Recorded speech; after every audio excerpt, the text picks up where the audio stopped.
Well, folks, this is our first attempt at the Zoom meeting for our presentations.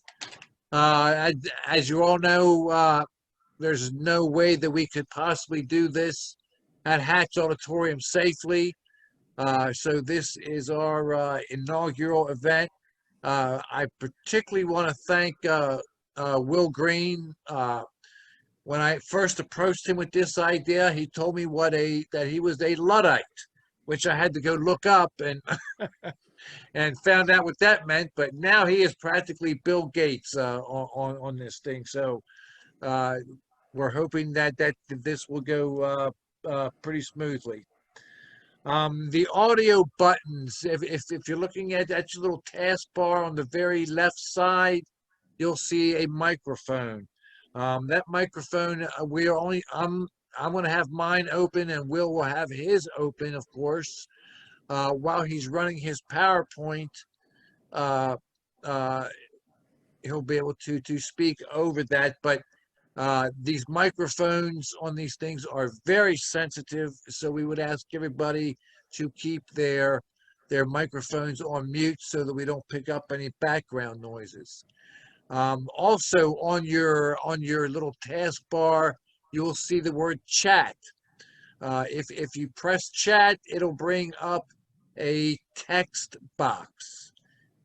If you have any questions for Will, go ahead and type your question into that text box. And then at the end of Will's presentation, we will go through and answer as many of the questions as we can. Depending on how many there are, we'll see how many we can get through. So that would be using the chat bar. Jennifer Chapman and her husband Ralph are moving on to Florida. We certainly want to wish them all the best. Jennifer has been our secretary for the last several years, and has just been absolute delight to work with. One of the most competent folks that I've ever come across, and they will certainly be missed. But good luck to them in Florida. Unfortunately, they'll be leaving here on September 21st, I believe it is. So we will not be able to say goodbye to them as we would have hoped had we been at Hatch Auditorium. But we're hoping that maybe they'll have reason to come back into the area for some reason and visit us when we get back to Hatch. Let me go through the videos here. We'll do the Pledge of Allegiance in just a minute. Next month, we have Jack Davis, William C. Jack Davis. That'll be on October the 6th at 7 o'clock. It'll be another Zoom presentation. Jack's talk will be Flight into Oblivion, the escape of the Confederate government from May 1865. So we look forward to that. We have not been, I get so many emails about online videos that there's no way in the world that I could possibly get them all on the emails for you to keep up with them. Nobody needs to get that many emails. But what you see here are some of the sites that are producing a lot of videos. The Civil War Roundtable Congress, of course, our North Carolina Maritime Museum at Southport. If you go to our Facebook page at Brunswick Civil War Roundtable.com, you'll find a handful or so of videos. We certainly want to thank Katie for putting the videos together with myself and Jim McKee. The Southport Historical Society are doing presentations on a fairly regular basis on some Southport history, Bald Head Island history, So you may want to check there, Southport Historical Society. I'm sorry. And then, of course, if you just go to YouTube and type in Gettysburg, there are a number of short videos that are done by the rangers at the various national park services that are actually tours of sections of each of the battlefields. They are excellent. So if you're looking for some Civil War online, it is not difficult to find it. It is past 7 o'clock. Let's go back and we will do the Pledge of Allegiance, except no one can hear.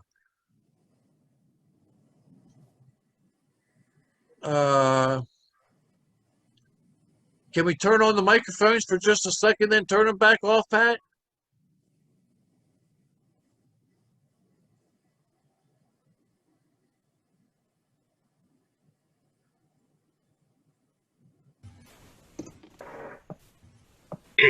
Everybody should be able to unmute themselves now. Okay, go ahead and press that little microphone, and when the red circle with the line goes away, that means that your microphone is hot. Okay. Okay. We're looking at a lot of people with their mics open. Yeah. Okay. Ours is open. Okay. Is everybody ready? Yes. On Pledge of Allegiance on 3. 1, 2, 3. I pledge allegiance to the flag of the United States of America, of America, and to the republic for which it stands, One nation, nation, under God, indivisible, indivisible, with justice for all. Justice for all. God bless America. Okay, well, that one's not going to make it to the album, but thank you for doing it anyway.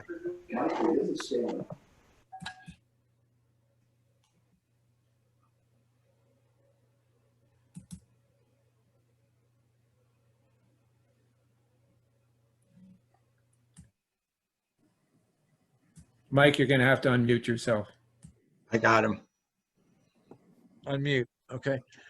We will be having our elections in December as normal. So if anyone is interested in a leadership position, contact myself, Jack Carpenter, or somebody on the board of directors, and we would certainly be happy to speak with you about positions. Okay, let's get to the business. Will Greene tonight, and like I say, I really appreciate Will stepping up and learning how to do the Zoom thing. We ran a practice session last month, and it went off great, and we're just happy that he was willing to step out of the box and do this for us.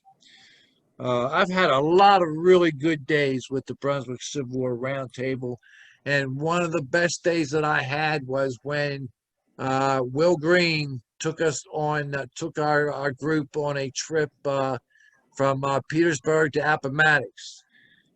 Coming back from the trip, we had a couple hours ride there and got to sit next to Will, and I swear we talked for 2 hours, and I'm not sure we ever talked about history. We talked about the Baltimore Colts and different things like that. And when I left, I said to myself, what kind of moron am I? Here I am sitting next to Will Greene for 2 hours and didn't talk any history. But it was really one of the fun days that I've had in association with the Roundtable.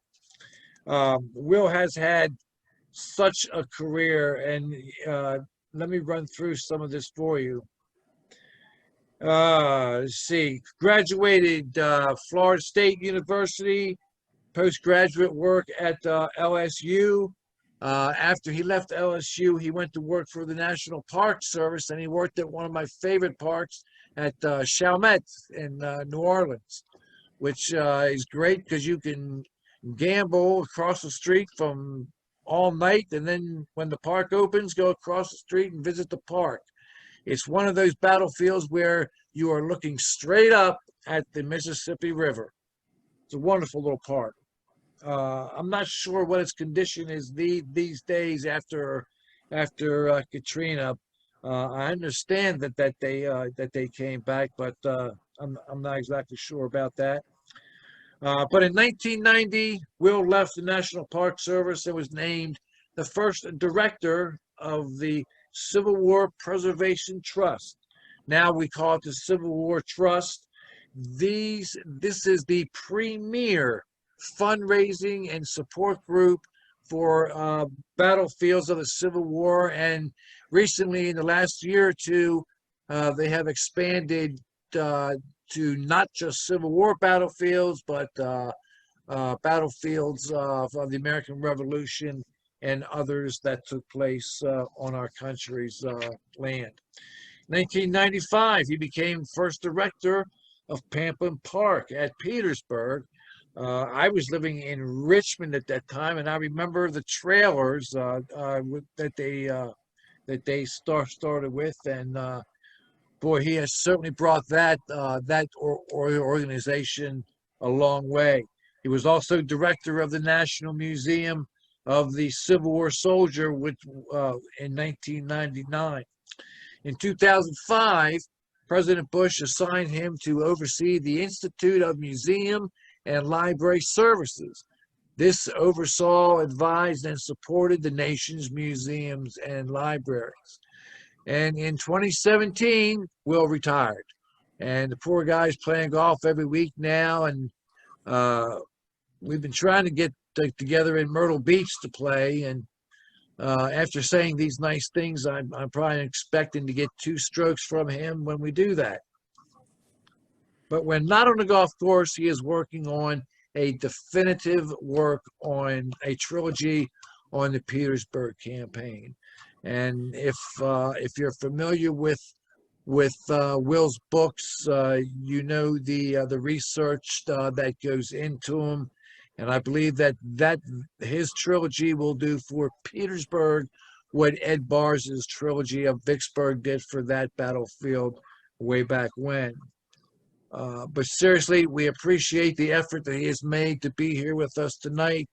Not many would go that far. But tonight we're going to hear from Will about the first Petersburg offensive. So let me get out of my...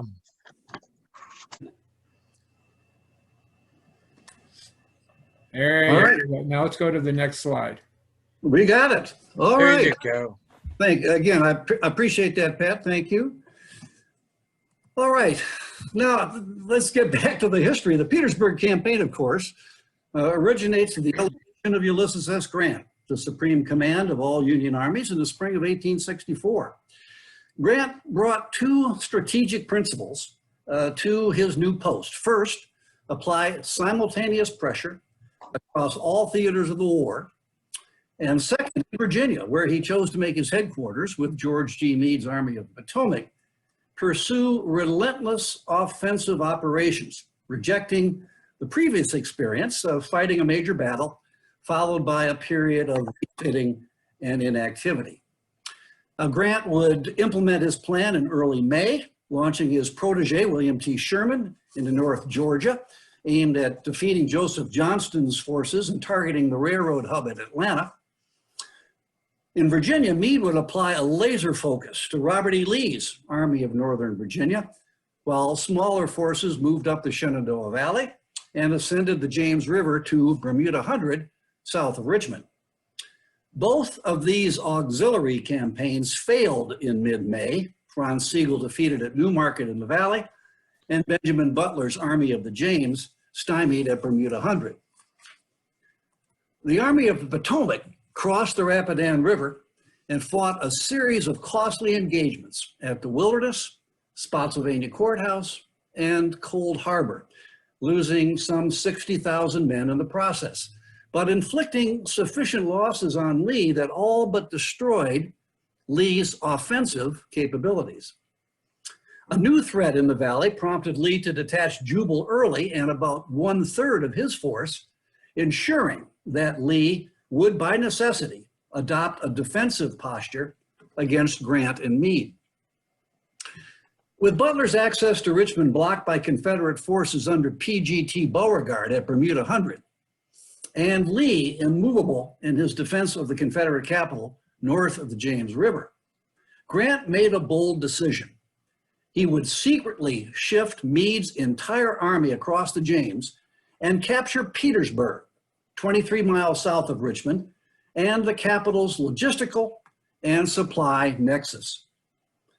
Petersburg, a thriving railroad and industrial center before the war, boasted the second largest population in Virginia and the seventh largest in the entire Confederacy.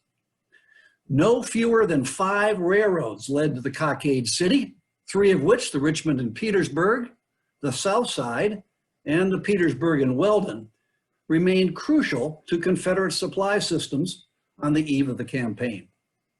In fact, with the Virginia Central, the Richmond and York River, and the Richmond, Fredericksburg, and Potomac railroads, all interdicted by Union forces, only one line led into Richmond without first going through Petersburg.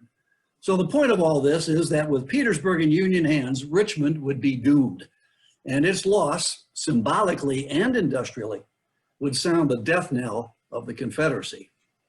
So there was much at stake as Grant announced to the Washington authorities his intention to move south of the James River. Now, Grant was only too aware of the risk involved in this maneuver. He must disengage from the lines around Cold Harbor without Lee knowing that he had gone in order to gain a head start on what he knew would be a much longer route to Petersburg than Lee's.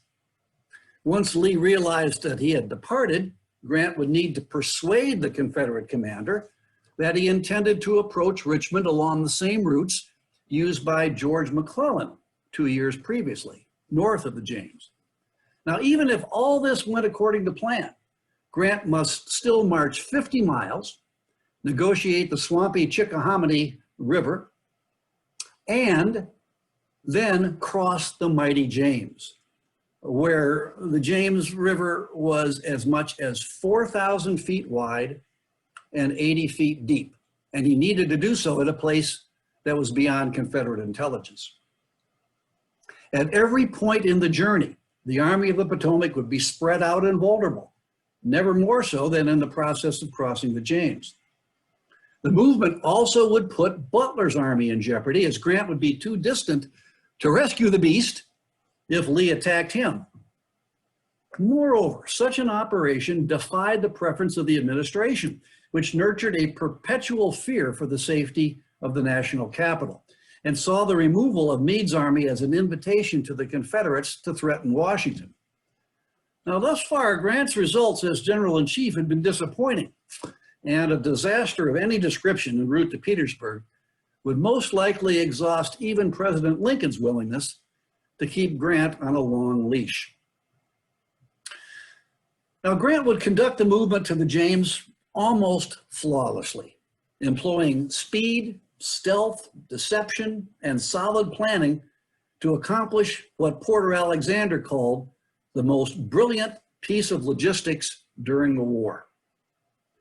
On June 7th, he sent Phil Sheridan and 2/3 of Meade's cavalry northwest to wreck the Virginia Central Railroad, but also compel Lee to counter with his own cavalry, thus diminishing his ability to discover the shift to the James.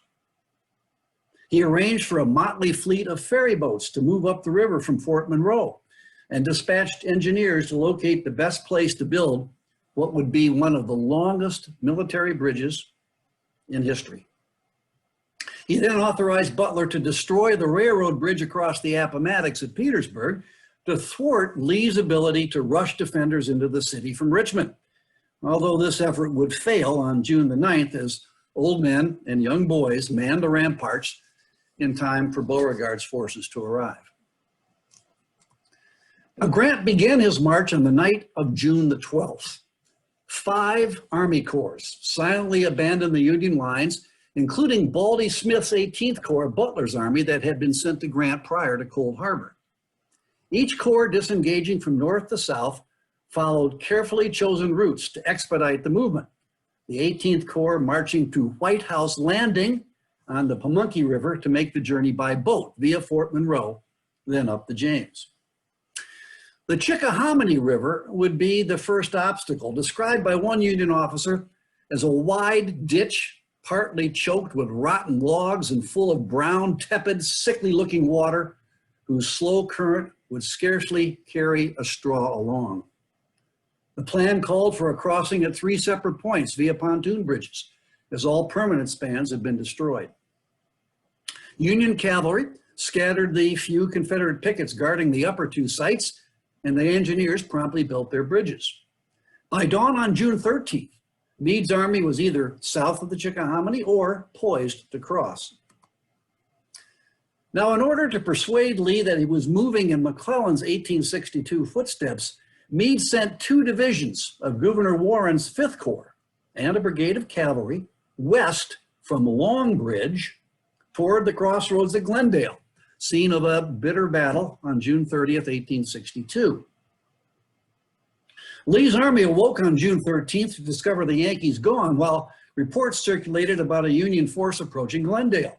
Lee ordered his 2 remaining infantry corps, the 1st under Richard H. Anderson and the 3rd under A.P. Hill, to move promptly and protect the roads to Richmond via Glendale and Malvern Hill.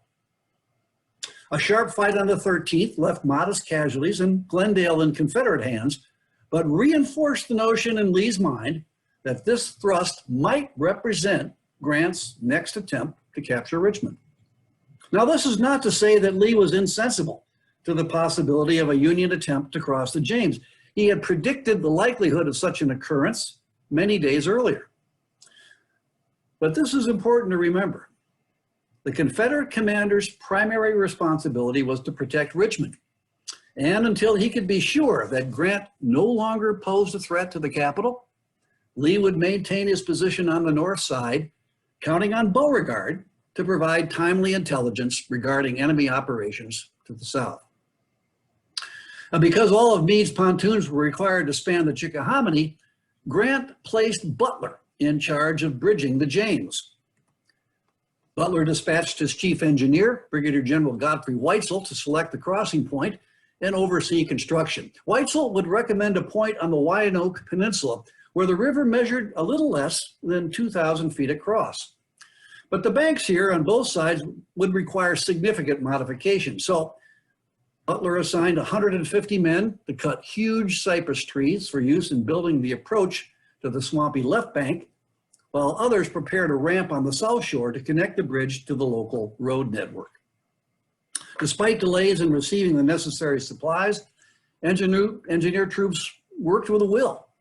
And by midnight, June 14-15, they had completed a floating bridge consisting of 101 pontoon boats, nearly 2,000 feet long and 10 feet wide. The greatest bridge which the world has seen since the days of Xerxes, thought one admiring rebel. In the meantime, the Union infantry began gathering on the north bank.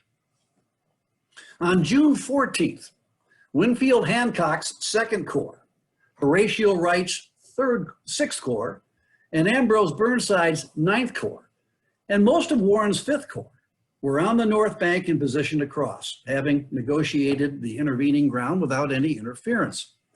Meanwhile, Smith's 18th Corps moved up the James, preparing to disembark at Bermuda Hundred. Only the supply wagons guarded by the Black Division of the 9th Corps encountered problems, discovering that their designated crossing point was impractical and lacking sufficient pontoons to bridge the Chickahominy at their new alternative crossing. Despite this, Grant had achieved a spectacular logistical movement, one that rivaled anything in his Vicksburg campaign. He had stolen a march on Lee, and now he must simply advance toward Petersburg, overwhelm the thin line of defenders guarding the Cockade City, and reap the benefits of forcing Lee either to fight for his communications hub, accept a siege of Richmond, or abandon the Confederate capital. Now, as I mentioned, Lee was perfectly cognizant of the probability that sooner or later, Grant would shift operations to the south side. When Beauregard turned back Butler's tepid attempt to capture the bridge on June the 9th, the Creole general saw the portents of an ominous offensive. But Lee, uncertain of Grant's intentions, declined to consider Butler's effort as anything more than just a failed reconnaissance. No troops had left General Grant's army, Lee reassured a nervous Beauregard, and none could have crossed James River without being perceived. Now, Lee's confidence in his ability to counter any federal move derived from his own intelligence gathering capabilities and on Beauregard's line of scouts scattered down the James. Still, Lee shifted Robert Hoke's division on loan from Beauregard to Chaffin's Bluff on the north bank in position to rapidly cross the pontoon bridge there to reinforce Beauregard's remaining division of infantry, bolstered by local militia, responsible for protecting both Bermuda Hundred and Petersburg, or defend Richmond as circumstances required. By June 14th, as Grant arranged his Petersburg offensive, Lee and Beauregard speculated about the location and intentions of their enemy.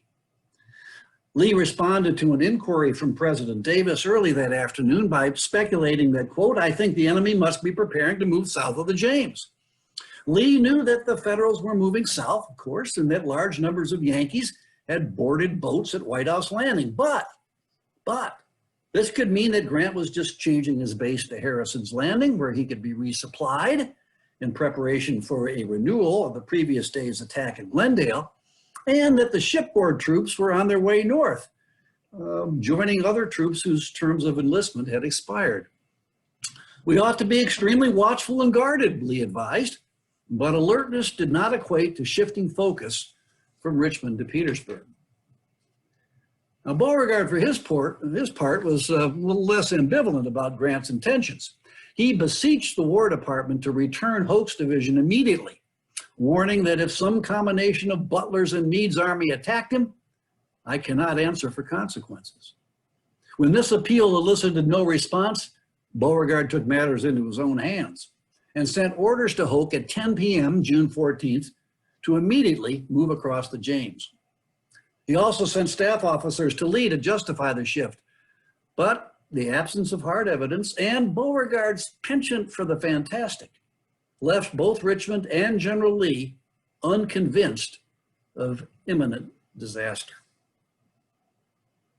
Now, while Beauregard fretted and Lee remained cautious, Grant and Meade proceeded on June 14th with their offensive plans. In Grant's mind, Smith's 3 divisions would bear sole responsibility for capturing Petersburg. Smith's 18th Corps had boarded their transports on June 13th and by the next day began a staggered arrival at either Bermuda Hundred or up the Appomattox River at Broadway Landing and Point of Rocks. This disembarkation began in the afternoon and continued until after dark. Meanwhile, at 8:30 a.m. on the 14th, Meade issued orders to Hancock's troops to cross the river, utilizing the makeshift fleet to effect the passage, while the engineers supplied the finishing touches to the pontoon bridge for use by artillery and other wheeled vehicles. Before noon, the first of Hancock's corps boarded their boats, and by 1 o'clock they were ashore on the right bank, delighting the veterans, such as this New Jersey soldier who had grown disenchanted with the Virginia landscape. "As we steamed across the beautiful river, our hearts were filled with new hope," he wrote, "for we had bidden farewell to the swamp and miasmata of the Chickahominy, to the long lines of graves that stretched not only across the peninsula, but across the hills and valleys and streams, and through the fertile fields and tangled swamps of Virginia up to the Rapidan. We were bidding farewell to the old battlefields and entering upon a new line of operations." Now, it would take nearly until dawn on June 15th to ferry Hancock's 3 divisions across the river, but by 5 a.m., the Second Corps was comfortably encamped on the south side, many of the men cleansing the grime of 40 days of campaigning with swims in the James. Hancock remained on the north side, communicating by signal flag to the south bank. He confirmed to Meade, and this is important, that he had 3 days' rations on hand, contradicting an earlier report that his corps would be out of food that night. So while the engineers finished their bridge and Hancock's troops ferried across the river, Grant boarded a steamer and met with Butler at Bermuda 100 to outline his plans for the attack. Grant told Butler that he would be solely responsible for the attack because Hancock would require reprovisioning before marching toward Petersburg. And with Meade's wagons stalled on the far side of the Chickahominy, Butler must supply the required 60,000 rations by sending them by boat downriver. Without this precaution, Grant explained, the services of this corps, meaning Hancock's, cannot be had for an emergency tomorrow. Now, this message not only implied that Grant considered Hancock's participation in the June 15th offensive as necessary only in an emergency, but that he was unaware of Hancock's actual supply situation. Grant returned to the north side by sunset and informed Meade of Butler's supply mission because at 10 p.m. on the 14th, Meade told Hancock that he should await delivery and distribution of rations before embarking on his long march to Petersburg, ignoring Hancock's earlier report that he had food for 3 days. Now, as it unfolded on the morning of June 15th, multiple misunderstandings about the imminent arrival of these unneeded supplies froze the Second Corps at its camps, as Hancock obeyed Meade's directive to postpone the departure, a course of action he was unlikely to have followed if he had understood that his presence was required for the attack against Petersburg. Ultimately, ironically, the supply ships failed to arrive, so at 10:30 a.m., Meade released Hancock to begin his trek toward Petersburg. Thus, nearly 6 hours were wasted between the time the Second Corps was united on the South Shore and their departure for the front. 6 hours that might have changed history. As for the 18th Corps, Grant's orders to Butler were to begin Smith's march toward Petersburg that night and launch his attack, quote, as soon as he could after daylight.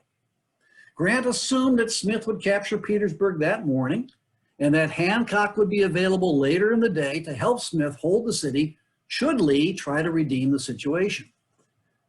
Now, Smith would have his 2 white divisions that arrived from Cold Harbor, 2 brigades taken from the Bermuda 100 line, 2,500 cavalry under August V. Kautz, and 3,700 African-American troops from City Point under General Edward Hinks, a total of about 14,000 men. However, Smith would claim that he learned nothing of this plan until late on the 14th, as the last of his troops disembarked. It would take time, of course, to organize his men, who had landed at various places, absent any divisional integrity. Smith must then cross the Appomattox River in the dark, march 5 miles toward Petersburg before deploying for his attack. In short, Grant's expectation of a dawn offensive was a fantasy, an echo of the poor planning that had plagued Hancock's departure. 5 men, Grant, Meade, Butler, Hancock, and Smith, needed to be in sync for this operation to succeed.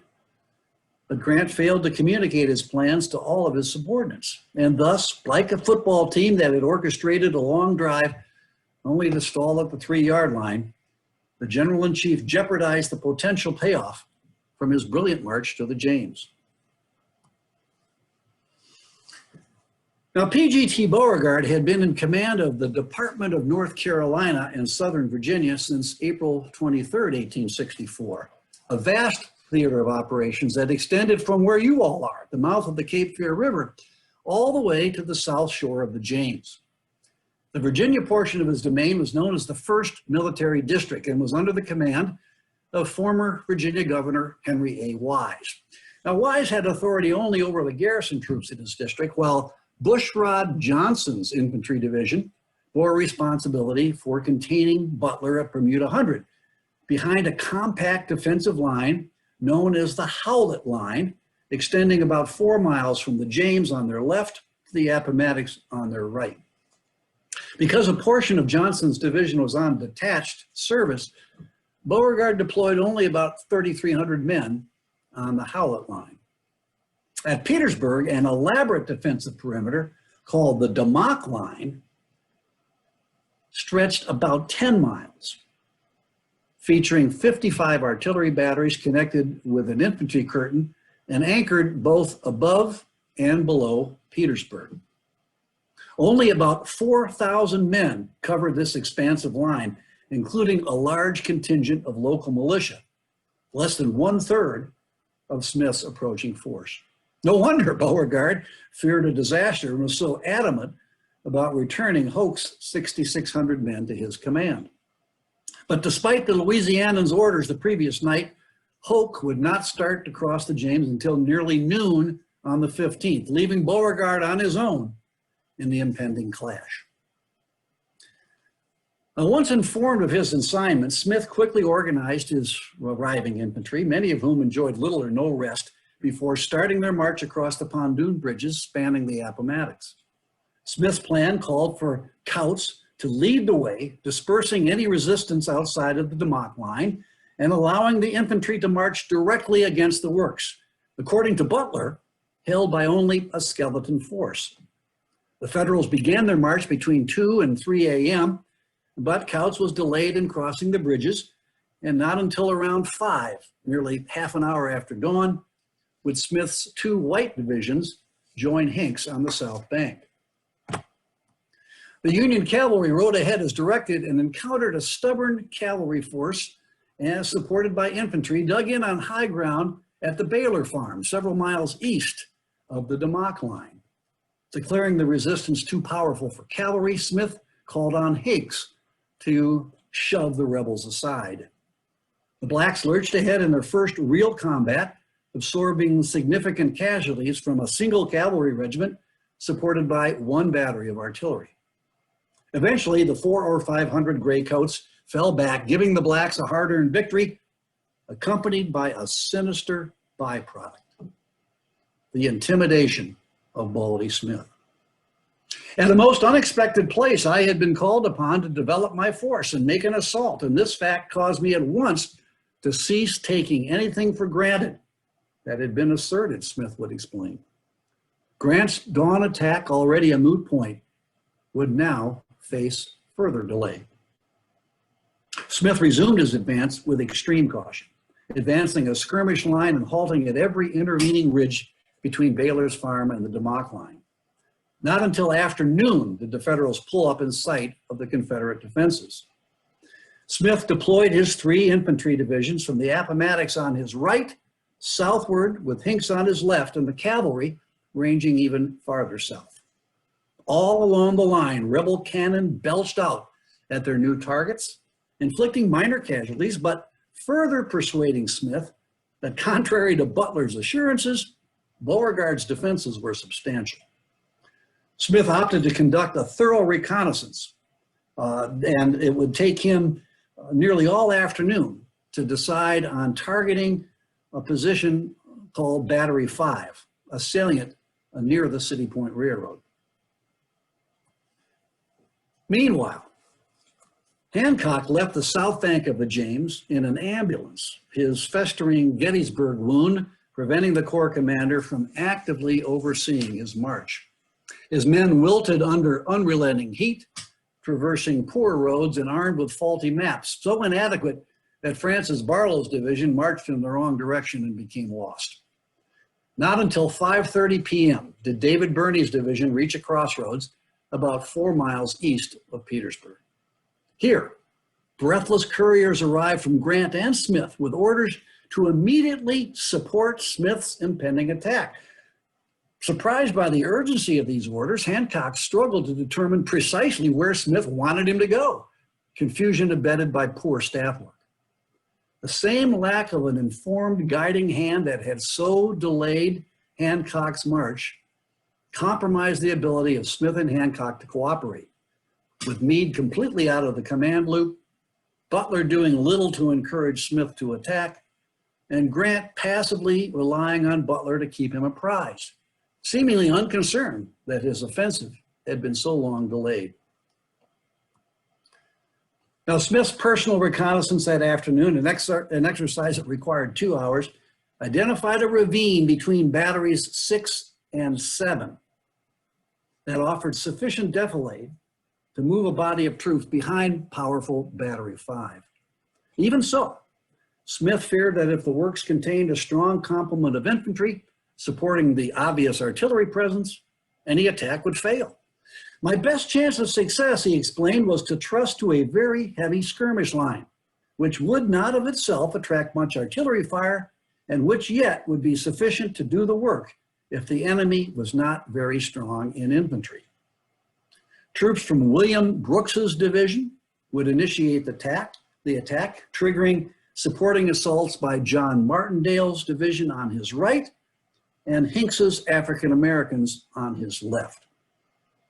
Smith further thought that it prudent to first degrade Beauregard's defenders with artillery. But when he called on his artillery chief to move the guns into position, to my dismay, he said, I found him without authority to have taken out the horses and sent them to water. Not until 7 p.m. would Smith's guns be available. Then the cannons roared and soon fell silent. Smith sent his infantry forward. They not only penetrated through the ravine and behind batteries 5 and 6, but threatened these bastions from the front. The entire complement of Confederate artillery surrendered, along with most of its supporting infantry. On Brooks's right, Martindale scattered the defenders of batteries 3 and 4, while the black troops accomplished even more, successfully assaulting batteries 7 and 8, and then compelling the Confederates to abandon batteries 9 and 10. A landmark achievement that earned the African Americans grudging respect from many of their previously dismissive white comrades. By the time darkness enveloped the blood-stained landscape, Smith had conquered 2 miles of the Confederate line, captured at least 13 guns, and inflicted hundreds of casualties. Now the question remained, what would the Federals do with this tardy but decisive victory? With Barlow's division lost, only Birney's and John Gibbon's divisions were in position to respond to the urgent messages to assist Smith.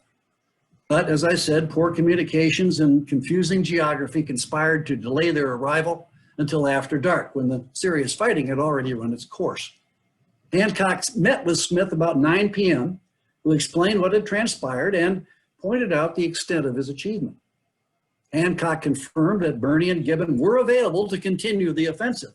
Although Hancock outranked Smith, he deferred to his junior's judgment, desiring, he said, not to interfere with his honor, as it was his to direct to take the place.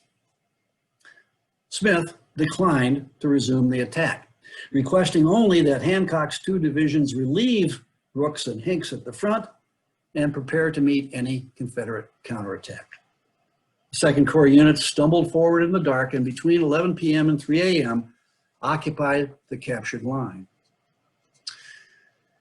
Now, one of the enduring questions of the Petersburg story is the wisdom of Smith's and Hancock's decision that night. There were certainly bitter voices who decried the failure to press ahead and capture Petersburg. Private Frank Wilkeson of the 4th U.S. Artillery, for example, remembered that gradually the fact that we were not to fight that night impressed itself on us. The range of the intelligent enlisted men was devilish. The most blood-curdling blasphemy I ever listened to, I heard that night, uttered by men who knew they were to be sacrificed in the morning. Many blamed Smith, such as the staff officer who believed that Petersburg would have gone like a rotten branch had Smith exercised sufficient courage. Other critics cited the bright moonlight that would have guided the Federals into what was presumed to be a nearly defenseless city. Now, it's certainly easy to simply condemn Baldy Smith, a rather unlikable character, whose post-war apologia reeked with prevarication, but to do so, I think, is too simplistic. Although Hancock is blameless for his Corps' protracted march from the James on June 15th, he certainly could have insisted on a coordinated advance after 9 p.m. if, in his judgment, such an attack was warranted. He did not. Neither of the Army commanders, Butler or Meade, set foot anywhere near the scene of action, nor did Grant, whose headquarters at City Point were barely an hour's ride distant. Any of these 3 men had the authority to order an advance. Now, Smith would cite a plethora of reasons for discontinuing the assault, chief among them the darkness and the disorganization of his troops, particularly the blacks. Smith also believed that by capturing batteries 3 through 10, he could mount an artillery barrage close enough to render Petersburg indefensible. But perhaps most of all, Smith expressed concern that the Confederates had been reinforced, and to plunge his troops into the darkness against an enemy of unknown strength would have been, in his words, simple madness, and would have almost inevitably resulted in disaster and the loss of all that we had gained. Although in hindsight, one may conclude that Hancock and Smith should have pressed on that night, I think they acted reasonably, and the Confederates were, in fact, growing in strength. Now, General Beauregard had arrived in Petersburg that evening about 6 p.m., traveling from his headquarters north of the Appomattox. The attack that quickly followed didn't surprise him, as he had been predicting such an eventuality for days. But now the question was simple. Should he defend Petersburg by stripping the defenses at Bermuda Hundred, or forsake the Cockade City and hold the Howlett Line? Beauregard had unsuccessfully appealed for guidance on this important question all day, so he was on his own when the Union assault erupted. Not long after the Federal breakthrough, the leading elements of Hoke's division began to arrive in Petersburg in the form of Johnson Haygood's 1,400 South Carolinians, much to the delight of the panic-stricken citizens. Haygood initially received instructions to extend the Army's right flank, but when news of the collapse of the eastern portion of the Demock Line reached Petersburg, new orders sent Haygood on the City Point Road to establish a defensive perimeter behind the broken batteries. Haygood almost stumbled into the Federals in the dark, but eventually, with the aid of Beauregard's competent chief engineer, David B. Harris, he drew a new line along a ridge behind Harrison's Creek, connecting the intact Demock Line batteries 2 and 15. During the night, Alfred Colquitt's Georgians, and then the North Carolinians of James Martin's and Thomas Clingman's brigades extended the line, digging furiously to create an earthwork barrier. In the meantime, Beauregard made the decision to abandon the Howlett Line and bring Johnson's division to Petersburg, giving him around 11,000 men to meet the combined forces of Smith and Hancock, who would still outnumber the Confederates 3-1. Beauregard informed Lee of his decision and begged him to replace Johnson's troops before Butler, discovering the Howlett Line evacuated, moved west to sever the railroad connection between Richmond and Petersburg. In the pre-dawn hours of June 16th, Lee ordered George Pickett's 1st Corps Division of about 4,500 men to cross the James for this purpose. So how would the Federal High Command react on June 16th to this developing situation? Now, Lee put Pickett's division on the road to the river crossings at 3 a.m., and a few hours later, Charles Field's 1st Corps Division also started for the south side. However, alert Union officers had detected suspicious sounds during the night, and at early daylight probed forward. A few troops Johnson had left behind quickly retreated, and the gleeful Bluecoats, although only a fraction of Butler's available troops, began ripping up the tracks of the Richmond and Petersburg Railroad. Meanwhile, 2 additional Union corps, Burnside's 9th and Warren's 5th, began using the completed pontoon bridge and the ferry boats to cross the James, with orders to extend Hancock's left. At the same time, Johnson's Graycoats crossed the Appomattox and extended the new Confederate defensive perimeter, dubbed the Haygood Line, to mirror Hancock's deployment. Throughout the day, both the 2nd and 18th Corps crept cautiously forward and discovered the new rebel defenses. Grant merely ordered Burnside and Warren to provide flank protection to Hancock, while the 2nd and 18th Corps spent the day identifying points for a proposed evening attack. As the Federals probed, the Confederates dug, so that by late on the afternoon of June 16th, Beauregard had fashioned the Haygood Line into a reasonably formidable position. Meanwhile, at Bermuda Hundred, Butler committed only a relative handful of his troops to the occupation and destruction of the rail link vitally connecting Richmond and Petersburg. As a result, when Pickett's leading brigades arrived on the scene and charged forward, the Federals quickly withdrew. I think Butler's failure to fortify and hold his position on the Richmond and Petersburg Railroad was an even more egregious mistake than the overcaution of Hancock and Smith the previous evening. When Field's division arrived late in the day, the opportunity to block additional reinforcements from Lee to Beauregard vanished. South of the Appomattox, Meade launched his attack at 6 p.m. June 16. All three corps then present, the 18th, 2nd, and 9th, on the Union left advanced. Smith and Burnside merely demonstrated, never seriously challenging the Confederates in their front.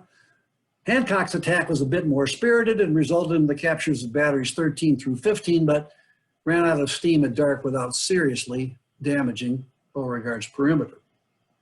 The Confederate commander, however, recognized that the Haygood line was vulnerable and ordered Colonel Harris to lay out new defenses even closer to Petersburg. Now, during the day, Lee had pressed Beauregard no fewer than 4 times for information on Meade's whereabouts.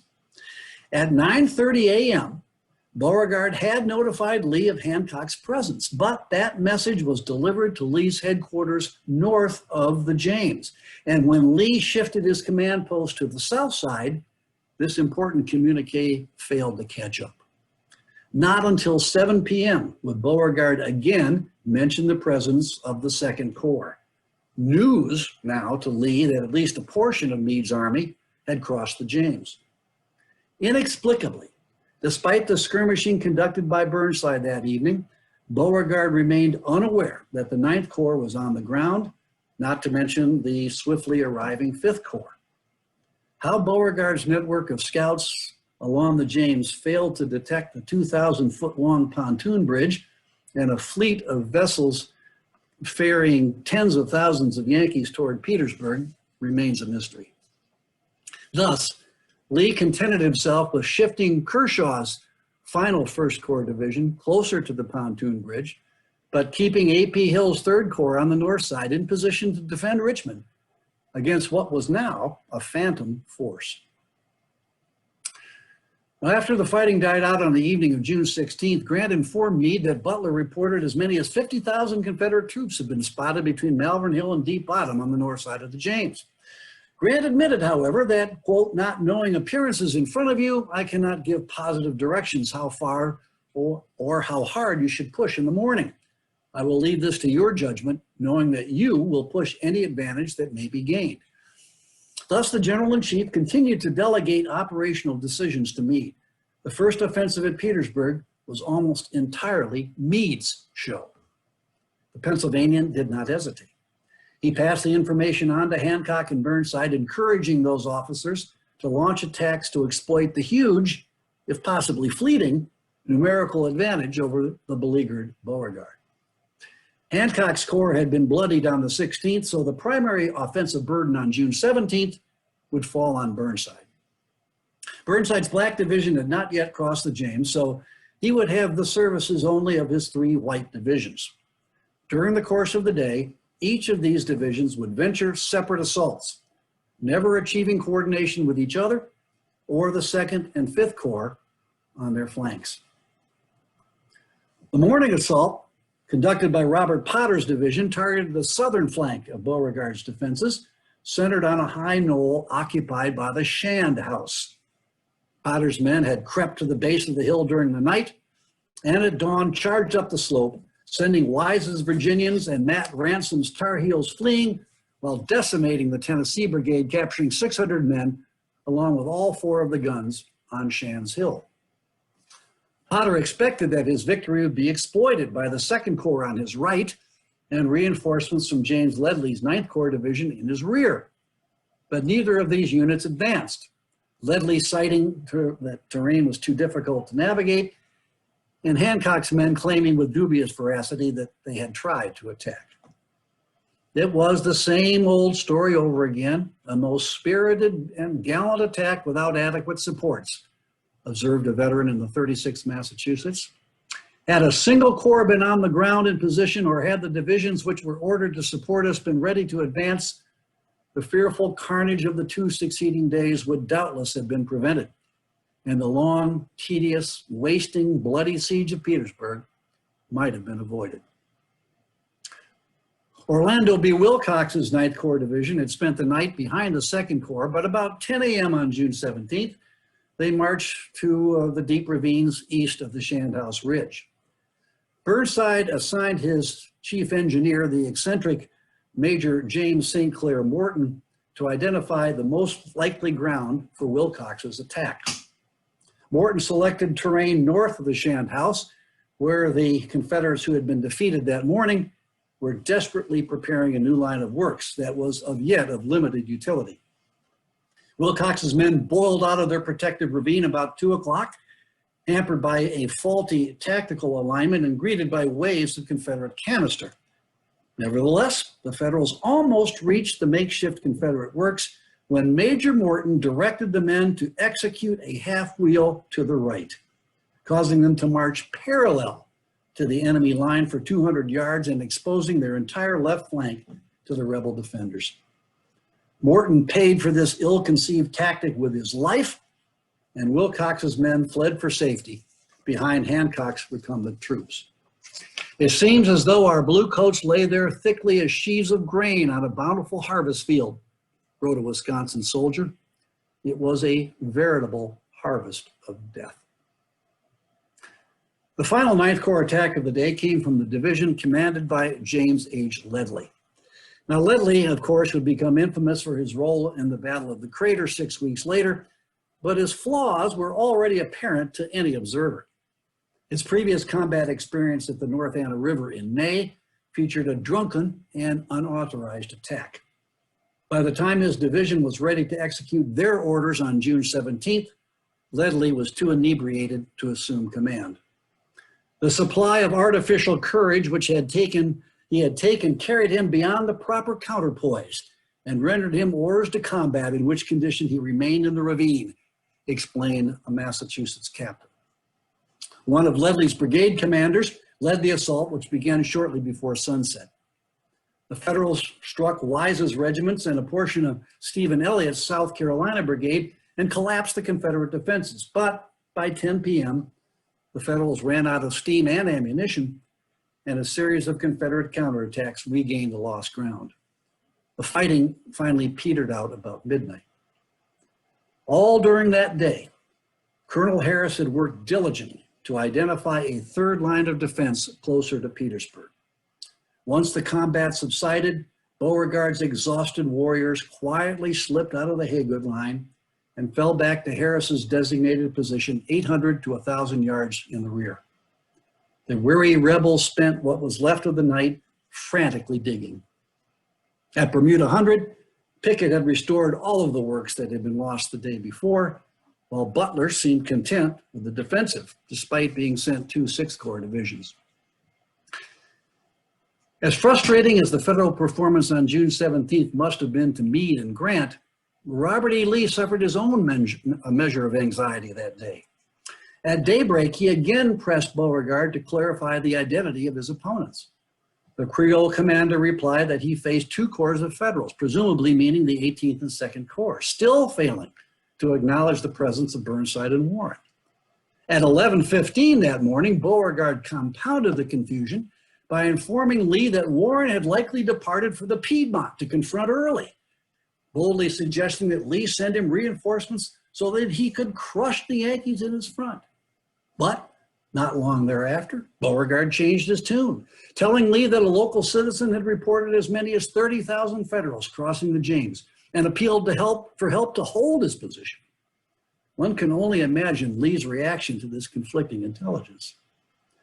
At 4:30 that afternoon, Lee told Beauregard have no information of Grant's crossing James River, but he ordered Hill and Kershaw to sidle even closer to the river crossings.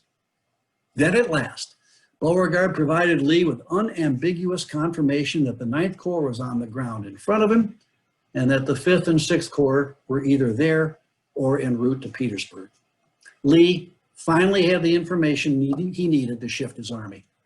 He ordered Kershaw to cross the river immediately, and told Hill to march to the pontoon bridge and be prepared to move to the south side at dawn. It was now a race. Would Meade and Grant succeed in overwhelming Beauregard's exhausted men before the Army of Northern Virginia could arrive and save the city? Kershaw's division began its march to Petersburg at 3 a.m.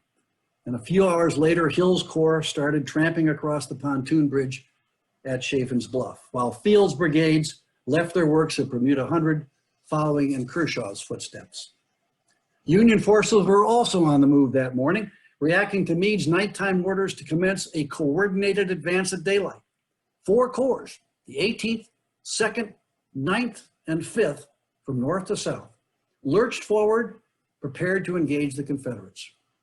In some places they met resistance, but most of the would-be attackers encountered the abandoned works of the Haygood Line. Surprised, but undeterred, Meade told his corps commanders to prepare a new attack focused on the recently completed Harris Line. The 18th and 2nd Corps pressed forward, but soon discovered that the rebel works in their front were well prepared and adequately manned, and their efforts came to naught.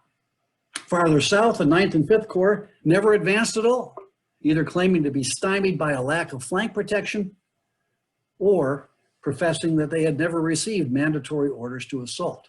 And these failures infuriated Meade, who knew that the window of opportunity was closing fast.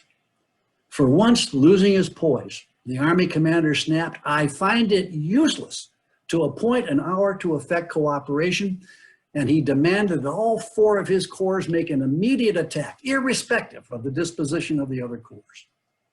By this time, Kershaw had extended the Confederate right, and Field was moving into position, while Hill's troops were legging it south. The Federals responded to Meade's frustrated and peremptory orders in an uneven and universally unsuccessful fashion. On the far left, Warren's advance ran into Johnson's men and the fresh soldiers of Kershaw's division. The brigade, commanded by a former college professor from Maine, Joshua Lawrence Chamberlain, charged about 3 p.m., yelling like a pack of infuriated devils, reaching the base of the Confederate works before lethal fire pouring from cannons and rifles stopped them cold. Colonel Chamberlain was among the casualties, but he would defy medical opinion and survive his wound, solidifying his place in history in 1865 at Petersburg and Appomattox. At the other end of the line, Hancock's men poised for another effort to breach the rebel works, focusing on high ground known as Colquitt's Salient. The assault commenced between 4 and 4:30, but in the face of furious Confederate fire, most of the Federals took a few steps forward and hit the ground, having experienced enough of attacking earthworks to recognize a forlorn hope when they saw one. A large regiment of relatively green heavy artillerists, now serving as infantry, were not so naive as to underestimate their peril, but nevertheless they poured out of some defilade along the Prince George Courthouse Road into an open field in front of Colquitt's Salient, emerging 200 yards from the rebel line. That field became a seething hell, recalled one of the survivors of the 1st Maine Heavy Artillery. They poured it into us from the front, from the right, and from the left. In 10 minutes, 632 of the roughly 900 men who began the charge were killed or wounded, the largest loss suffered in one battle by any regiment during the entire war. The final Union spasm of the day came from Burnside's bloodied veterans, elements of whom managed to cross the Norfolk and Petersburg Railroad in front of a Confederate strongpoint known as Elliott's or Pegram's Salient. But like the men on either side of them, failed to penetrate the Confederate works. These men dug in, however, exploiting the cover provided by the valley of Poor Creek, setting the stage for the Battle of the Crater. Lee had arrived in Petersburg shortly before noon, met with Beauregard at the Customs House downtown, and then rode with Beauregard to high ground near the city reservoir. The mercurial Creole urged Lee to undertake an offensive against the exposed Federal left flank, but Lee declined, preferring to remain on the defensive. That decision, of course, led to the successful repulse of the many uncoordinated Union attacks that afternoon that ended the First Petersburg Offensive. We triumphed at last against the fearful odds in holding the invaders at bay, and saving the city from the rule of the Negro and the Beast, boasted a Virginia private.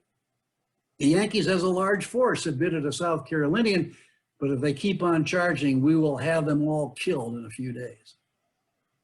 Ulysses S. Grant, for the time being at least, had seen enough killing. Although estimates vary, my best guess is about 13,000 federal soldiers became casualties between June 15th and 18th.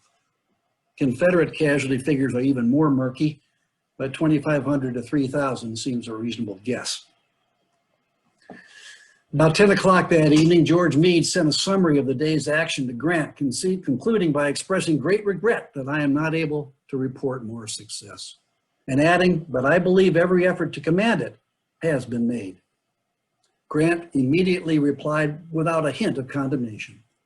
I am perfectly satisfied that all that has been done could be done. But of course, this was far from the truth. Until the arrival of the first troops from Lee's army on the morning of June 18th, Grant's army group outnumbered its opponents as much as 5-1, odds that, despite the Confederate earthworks, should have spelled triumph.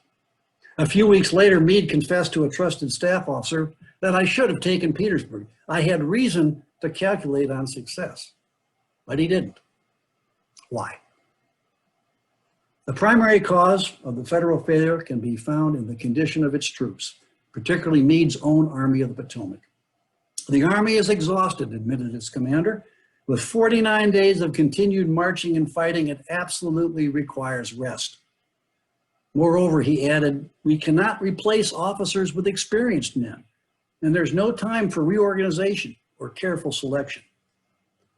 There can be no doubt that the horrendous casualties and consequential attrition at the line and field command levels sustained from the Wilderness to Cold Harbor reduced the efficiency and esprit de corps of Meade's army. With many of his best tactical leaders and bravest fighting men laying in shallow graves or languishing in hospitals, Meade's offensive capabilities had been grossly diminished. Now, that's not to say that the soldiers were too demoralized to fight. The long list of killed and wounded during the first offensive stands as mute testimony, but their willingness and ability to press an attack had all but vanished. There were also mistakes made at the higher command levels. Grant's failure to communicate his plan to all the principals involved severely compromised his chance for success on June 15th. Smith's timidity in executing his assault that day allowed reinforcements to bolster Beauregard's shattered ranks that evening, and the tardy attack meant that the push into Petersburg must occur in the dark, a risk neither Smith nor Hancock was willing to take. That hesitation and conservative mindset infected the other corps commanders, who only rarely felt sufficiently comfortable about their flanks to advance in concert with one another, leading to the piecemeal assaults that characterized federal operations during the succeeding 3 days. Benjamin Butler fumbled a golden opportunity to sever the direct road and railroad connection between Richmond and Petersburg when he so easily surrendered his position between the two cities, allowing Lee to filter troops to Petersburg without interference. And at least part of the overall explanation lies with the general-in-chief, whose fingerprints were all but invisible during those 4 days, although delegating operational decisions was typical of Grant's generalship. Of course, the Confederates had a great deal to do with the outcome. Beauregard and his little army performed about as well as any force during the entire war.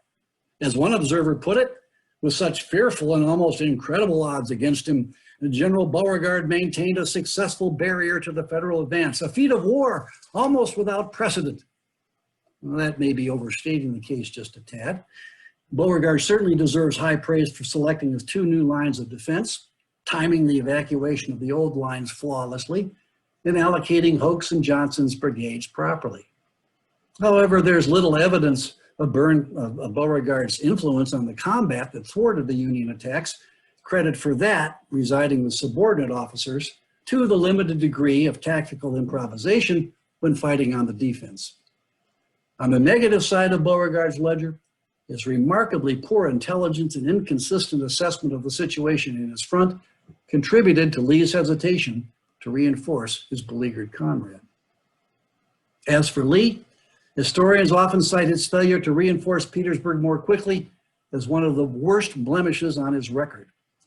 Although there can be no question that Grant stole a march on the great commander, and that his deception kept Lee uncertain of his enemy's whereabouts and intentions, I think Lee acted reasonably, given the information available to him between June 13th and 17th. Lee's first responsibility was to protect Richmond, and without some assurance that the Federal Army was not lurking on the north side of the James, his decision to send incremental reinforcements to the south was reasonable and prudent. Once he had definitive information of the Federal presence at Petersburg, he acted swiftly. The first offensive at Petersburg, my friends, I think should be ranked among the major battles of the Civil War. More than 125,000 soldiers battled for 4 days, resulting in combined casualties approaching 16,000 men, numbers that correlate with the greatest and bloodiest engagements of the war. Grant's failure to capture Petersburg would lead to 8 more offensives during the next 288 days before he achieved a victory that might have been his 9 months earlier. Thank you very much. All right. Okay. Well, I, thank you, Will. I wish you could hear the applause, but that's one of the drawbacks here. Will, let me, one of the questions, we know Petersburg, the fortifications became more extensive as the siege went along. What would have been the fortifications like that the Confederates were using, had been able to build for this 4 days? well, the Demock line was flawed. It was an extensive line. First of all, it was 10 miles long. It would require an army of about 55 or 60,000 men to defend it all, and consequently, Beauregard had about 4,000. So in that sense, the works were very vulnerable. They had deteriorated somewhat since the time they were built in 1863. And as Smith was quite accurately discovered, there were weak points in the line, like that ravine. Those of you who have been to Petersburg battlefield, national battlefield, will know that you approach on a state highway called Highway 36. That highway runs through that ravine that Smith used to get in behind the Confederate defenses. So the Demock line had its problems, but it was very, it had lots of artillery positions in it. Now the Howlett line that existed in May of 1864 was very strong. It was anchored on flanks that could not be turned, on the left on the James River and on the right on the Appomattox River. So one of the first things that you have to do when creating a defensive position is protect your flanks. And they were absolutely unassailable. The works were strong and got stronger as the campaign went along. And so the history of the fighting at Bermuda 100 from June 18th through April 2nd, when the campaign ended, is a pretty benign one, because the Confederates were not interested in making an assault. And the Federals realized that there really wasn't any opportunity for them to make an attack. So the only combat on Bermuda 100 for the next 9 months was small raids on the picket lines and so forth. Now, as the campaign went along, Mike, the earthworks became very, very strong. They were unassailable. And after Grant's attempt to blow up the Confederate line in July, as the Battle of the Crater, Grant realized that attacking these earthworks, even with innovative tactics like exploding a mine underneath them, was not the key to victory. And so for the next 7 months, his efforts were devoted to getting around the vulnerable Confederate right flank. Not only was it vulnerable, but it also was protecting the one remaining supply line into Petersburg, the South Side Railroad, upon which Lee depended for his survival. So that's really, in a macro sense, that's the story of the Petersburg campaign, reducing it to its smallest common denominator. Strong earthworks making frontal attacks impractical, and leaving Grant with his superiority forces able to defend his own lines parallel to the Confederates and still have excess troops to launch flank attacks around the Confederate right. Lee would meet those flank attacks. He would counterattack. He would stop Grant, but would not be able to drive Grant away. Both armies would extend their lines so that by April of 1865, on the eve of the end of the campaign, the earthworks around Richmond and Petersburg, that one continuous line running from the Chickahominy River northeast of Richmond all the way to the southwest of Petersburg, was 39 miles long. I mean, it's an incredibly huge campaign. And that's why I've been working on it for 14 years, and I'm still. Well, I know it's getting late, and I'll let you go. Can you give us just a brief update on how the books are coming and any dates coming up that we need to know about? Well, sure. I made a decision, probably not making my editor very happy, that instead of just concentrating on the second volume, which is going to carry the story through the election of 1864, I would try to do all the research and all the prep for both remaining volumes to kick the campaign all the way to the end. So I've been using the time I've had during the pandemic here to take thousands and thousands of documents that I've collected, literally thousands and thousands of documents, skim them for relevant material, and then turn them into 5x8 note cards, which I will then use to start writing. So I expect that I'll start writing volume 2 next year. I certainly will start writing it next year. Probably will deliver it to North Carolina Press sometime in 2022. And then the third volume should follow fairly quickly after that.